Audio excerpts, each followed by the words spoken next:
Welcome back to my channel. I'm Brian Kapicki, and in this video I'm really excited to be teaching you about Dask, a scale out framework built on Python's Pandas.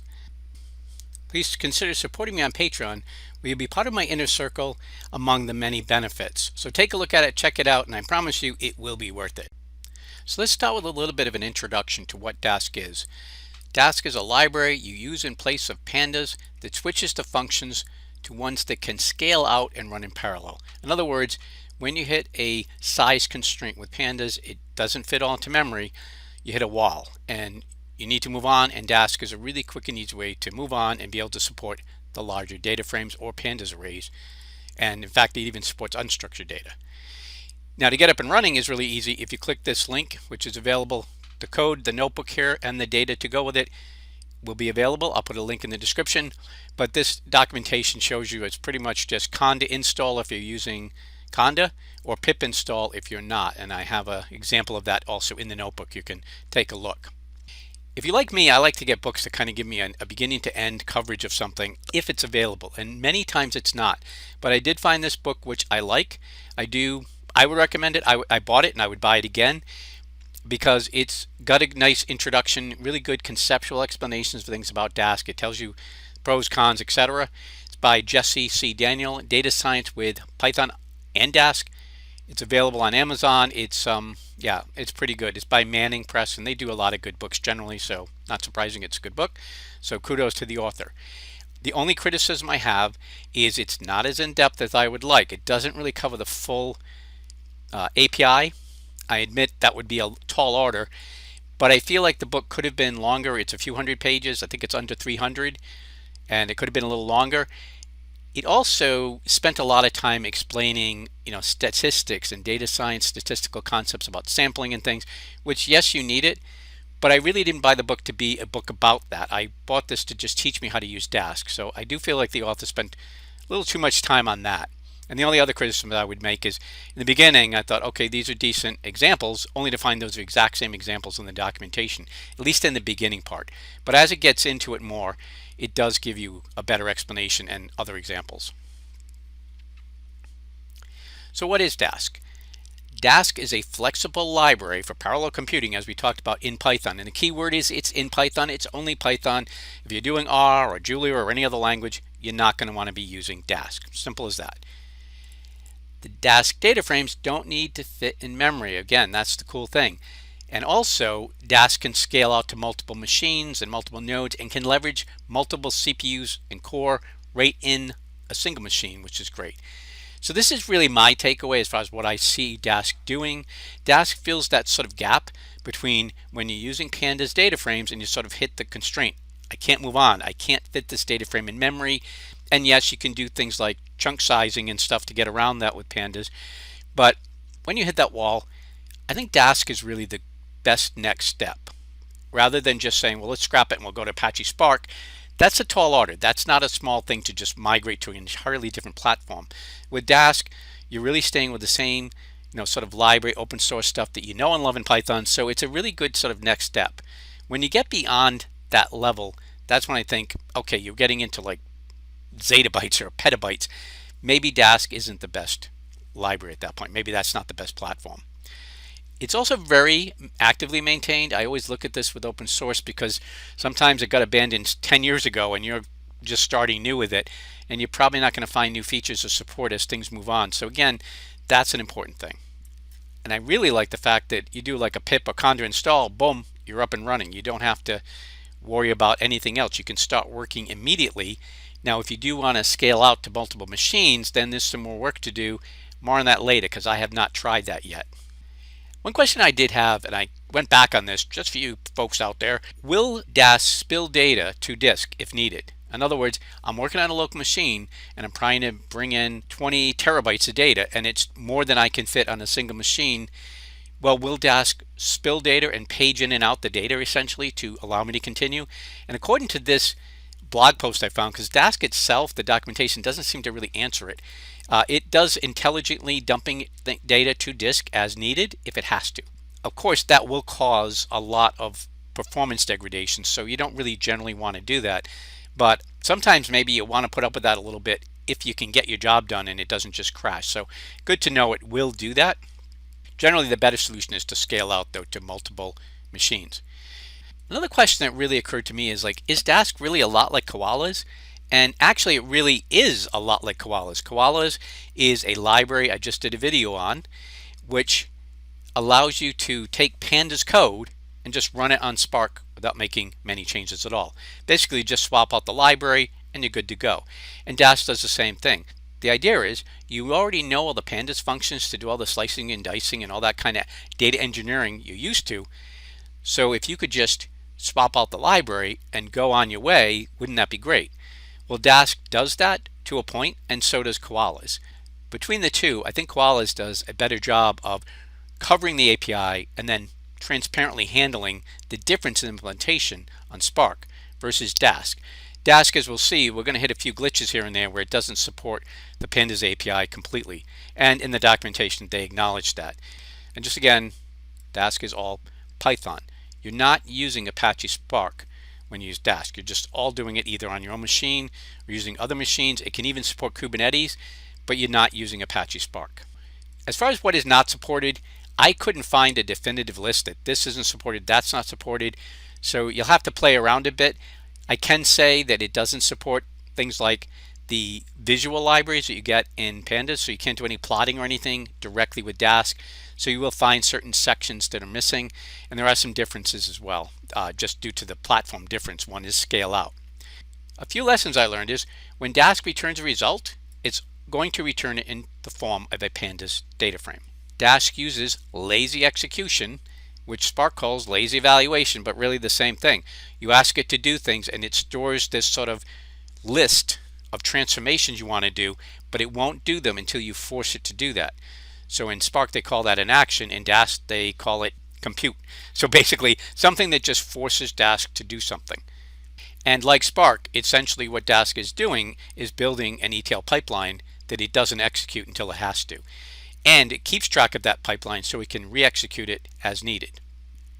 I was surprised to find that syntax changes are needed even for some pretty rudimentary Pandas operations. So I'll show you that as we go. So a few points before I jump in about Dask versus Apache Spark. Dask is a lot easier to set up and just start using. It's Python only. It's ideal for medium workloads. So small, medium, large workloads, it's good. But especially in that, I think medium to medium large is where it really fills the gap. That's my personal opinion. If I was going to get into really massive scale, I'd probably be thinking more about Spark. I could be wrong though, I haven't tested it out.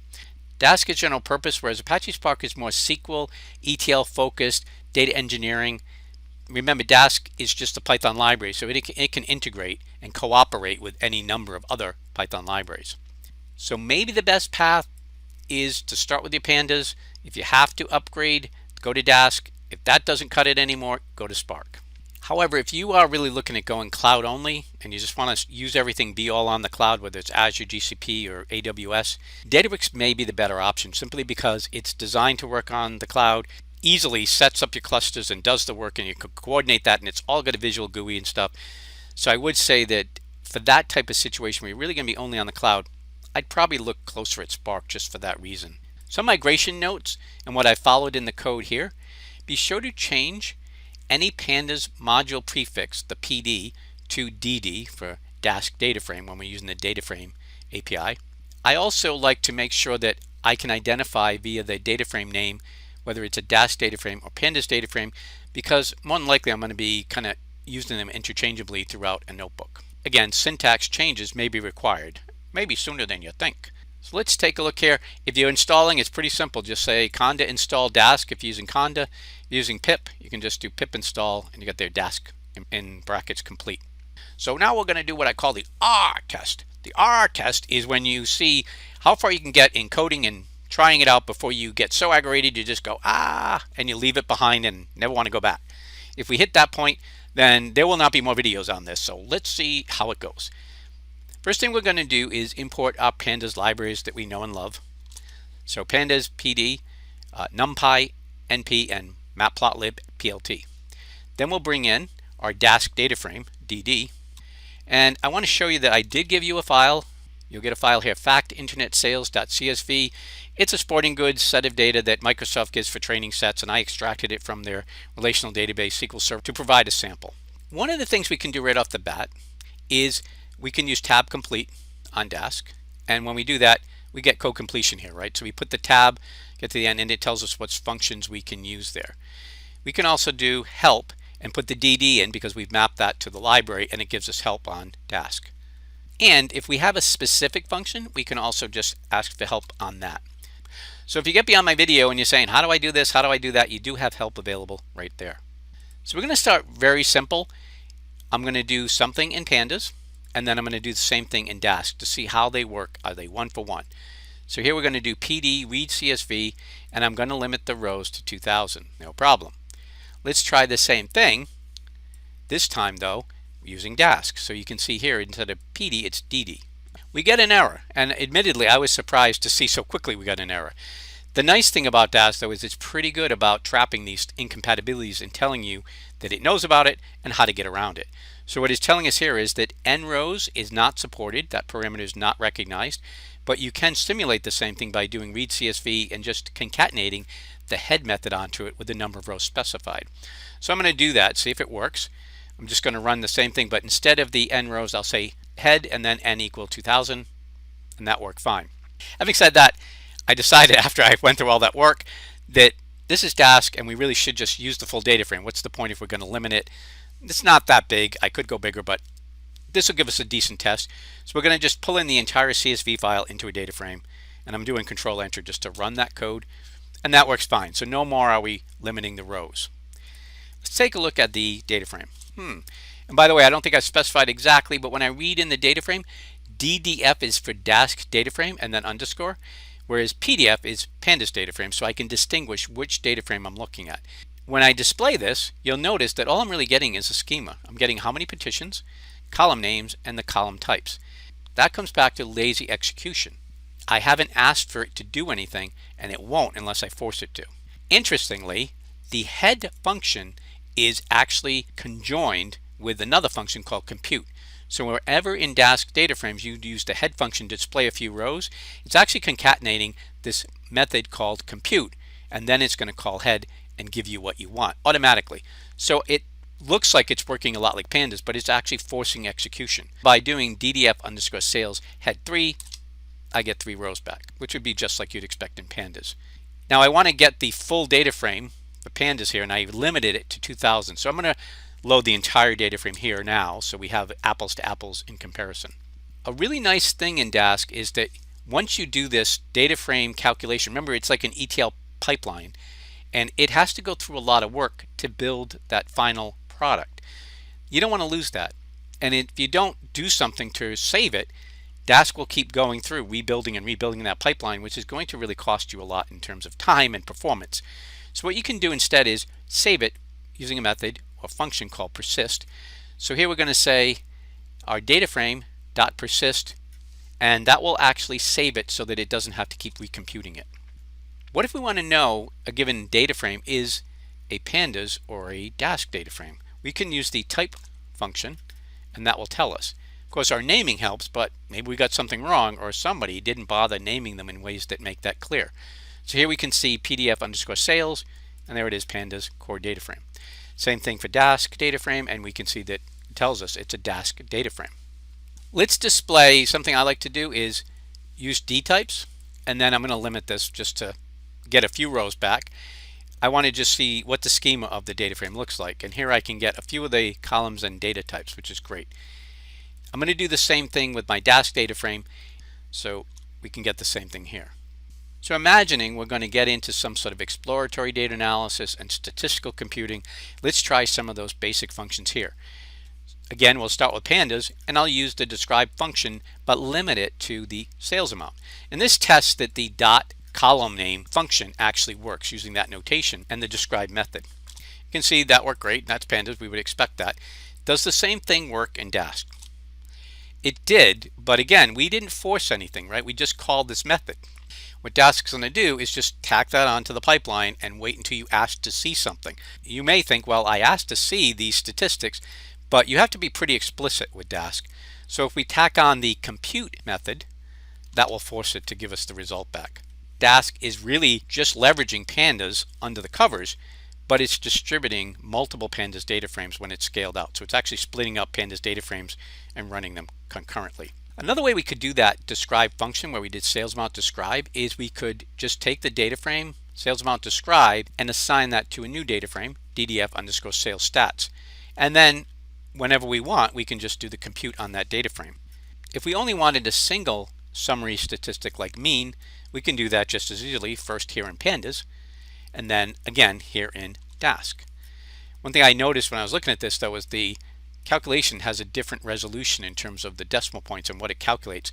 So there seems to be a rounding difference. I don't know which one's more accurate. And also I decided to do this with the separate data frame approach. A very simple thing you can do in Pandas is reference a single column by just putting it in brackets, right? Quotes and brackets, real simple. But just to kind of push a point here, if you do that in Dask, nothing happens because you haven't forced it to.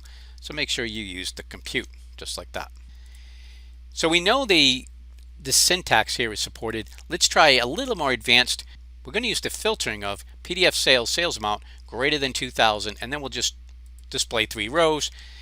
Of course, in Pandas that works fine. Does this work in Dask? It does. Force compute here, but yep, everything's great, perfect. Just so you realize, you could just put the dot compute in between your filter and the head function, and then it's explicit and it's doing the same thing. So what about slicing by rows and columns? This is a very simple example of where we can slice where we want the index from 0 to 3, which doesn't include 3, so 0, 1, 2, and then we want only the product column. And of course that's great in Pandas. What happens when we try this in Dask? We get an error. And it struck me as really odd at first, but again, it's pretty helpful. It's saying that it's implementing iloc under the covers, which only supports selecting columns, so we can't use that slicer. But it does give us an example where it just uses the row slicer, but it defaults it to all rows. So let's try restructuring that the way they suggest in the error message. We'll just dummy this out and run it. Okay, that worked. Now the takeaway I would say from this is, suppose you had existing Pandas code and there was some sort of a limit here using row indexes. Then my suggestion is you could make it minimal code changes by just removing the numbers and taking all of them, or removing this, and maybe you could put a head statement at the back end that will limit the rows coming back if you need to. We can also directly call the iloc method, and here again we're not going to limit the rows coming in, but we're going to use column indexes to pick the rows. So here from 0 to 1, which means really just the 0 column, the first, and we'll just display a few rows, and that works fine. Now with Pandas, we can also say we want columns 1 and 2. And I'm not going to bother trying to limit the rows here because I want to keep it compatible for now with Dask, but I just want to see, can I do this with Dask? And of course, make sure Pandas does it first. And if I try the same thing with Dask, it works fine. So that allowed me to just pick 2 columns. Something else I wanted to try was using the column name list as a parameter to pick columns. And of course in Pandas, works fine. How does it work when we do the same thing in Dask? And it works fine too, so great. If we didn't want to limit the number of rows coming back, we can just use compute, and that's fine too. And the last example I want to do is testing out changing the index. We're going to use set index on the data frame. We're going to change it to sales order number, and we're going to tell it to keep the original column in the data frame. Then we'll just display a few rows in Pandas, and it works fine. We can see sales order number here, and it kept it in the data frame.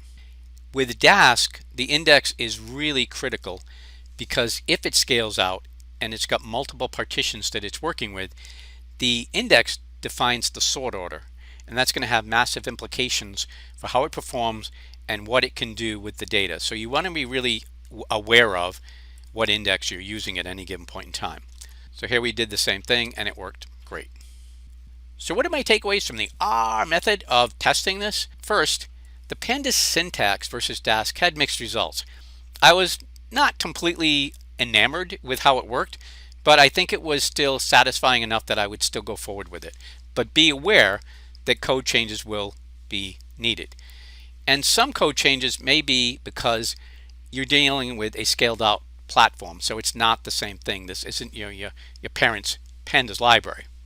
And again, as I do this all the time in my stuff, I like to keep straight which is the Dask data frame versus the Pandas data frame. I do the same thing with Spark. What's a Spark data frame versus local? There are differences, and you really need to be aware of which is which as you go forward. That's it for this video. I want to thank you. Please share, subscribe, like, especially like, and consider supporting me on Patreon. I can always use the help and support, and you get to join my inner community among the many benefits. So thank you. And until next time, I'm pulling for you. We're all in this together.